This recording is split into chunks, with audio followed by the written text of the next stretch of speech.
Hudson Yards is a piece of land that never existed before. The dream of every real estate developer is to do something that's transformative and has a major impact. It's going to be one of the really great cultural venues in the world. Hudson Yards is like the new heart in the very old city. We imagine this urban plaza as the living room of the West Side. There's going to be outdoor seating in this area. It's a playground for humans. I cannot even believe what I'm looking at. I think I've just gone to doggy heaven. We see now within this very same neighborhood not just that microcosm of New York City, but truly a great cultural, commercial, and community center for the world. Welcome to this special on-location edition of Good Day New York. I'm Rosanna Scotto. And I'm Laurie Stokes. Of course, the New York skyline is constantly changing. And in 1 month, the area where we are right now on the west side, an area known as Hudson Yards, will officially open. So, Laurie, it's been years in the making, a modern marvel. In fact, it's the brainchild of billionaire Stephen Ross. In fact, I recently sat down with him for this exclusive interview.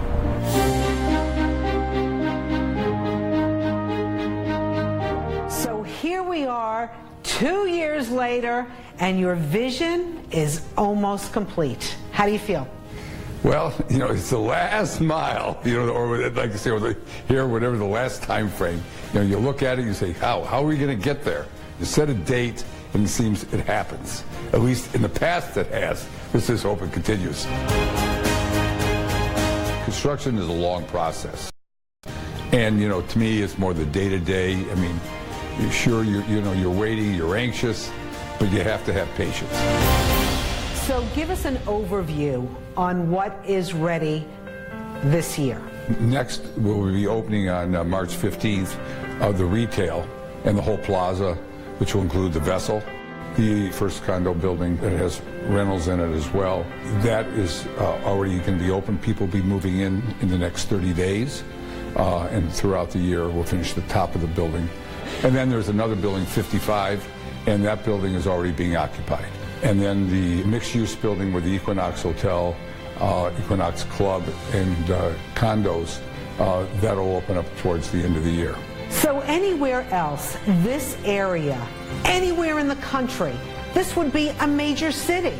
Well, that's what's so great about New York. But yes, as a place, it would probably be the 5th largest central business district in the country. Wow. Which is, you know, says a lot. Now that we're halfway through the project, is there anything that has exceeded your expectations? First, you got to open it up to know if it's going to exceed your expectations. It's close. I mean, well, you know, you always still worry that here it is a new part of the city, and are people really going to come? The retailers are expecting a lot of sales here. It's people and how it generates visits. So, and it's new. So it's taking from somewhere else, you know. So you know, yeah, I think about that all the time. So, but I think we'll make it. So the last time we were here 2 years ago, I mean, that building was like less than half the size. Right. Sure. The Vessel wasn't here. Hey, it's been 2 years. You know, something happens. I just don't know how we go from here 55 days. It is all done. I'm a little nervous. I would be sleepless too. So am I. Okay, so you asked me. Sleepless in Seattle. This is sleepless in Hudson Yards. They tell me it's going to happen, so don't worry. So meanwhile, also, one of the things that we did the last time we were here 2 years ago, they were actually putting the windows in. And you said it's one window at a time. It looks like all the windows are in. Everything's done. That part is done. All the facades are done. Don't ask me how many windows we have in there. There's a lot of them. A lot of glass. The shed here, which is going to be a tremendous, iconic building here, when that building closes and it folds into the other building and the events there, I mean, it's going to be one of the really great cultural venues in the world. So will you have concerts and theater there? Yes. Wow.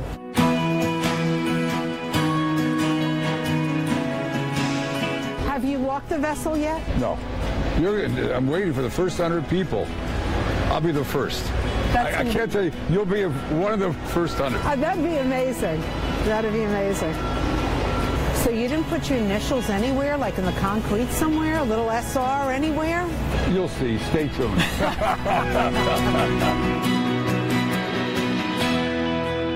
Rosanna, I'm on the other side of the vessel from where you are.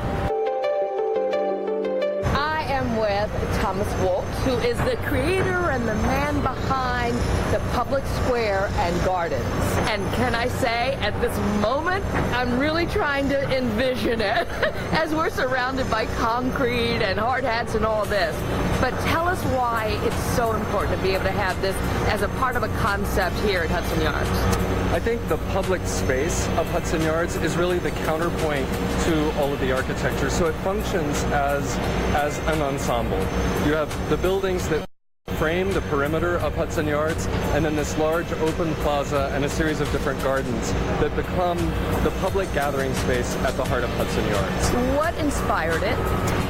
I think a lot of urban plazas in Europe, we're over 28 working rail lines as we stand here on a platform, so it's not going to be rolling hills and lawns and typical parkland.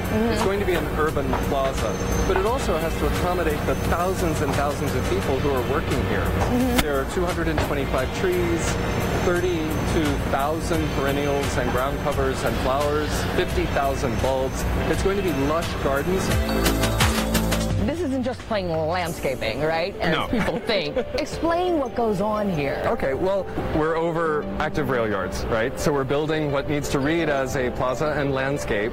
And that means that the structural sandwich, if you will, which is on average about 7 feet thick, over the trains, has to accommodate stormwater, sewage, high voltage electricity, drinking water, soil for all of the plants. So the trees that you're seeing here are in intercommunicating tanks of soil, and the roots actually can go under the walls and out into these beds so that they can reach their full maturity. So it's not like you just dug a hole and stuck it. It is not like we dug a hole. So imagine coordinating all of these different needs that the city has, because nothing can puncture through to the rails below. Right? So we can't drain rainwater, stormwater. We can't put sewage lines down there. Everything has to move horizontally through the site, and that has to be coordinated in ways that don't interrupt the tree plantings and the paving of the plaza. There's a lot of mathematics involved here. A lot of mathematics involved.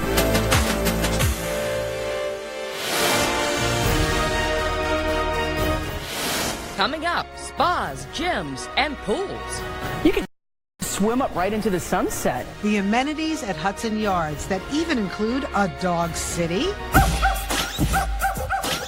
Oh, wow. What do we have here? ARF salutes? And later, I'll check out the restaurant scene. My favorite spot, right here. From restaurants to retail. The shopping experience you don't want to miss when this special edition of Good Day at Hudson Yards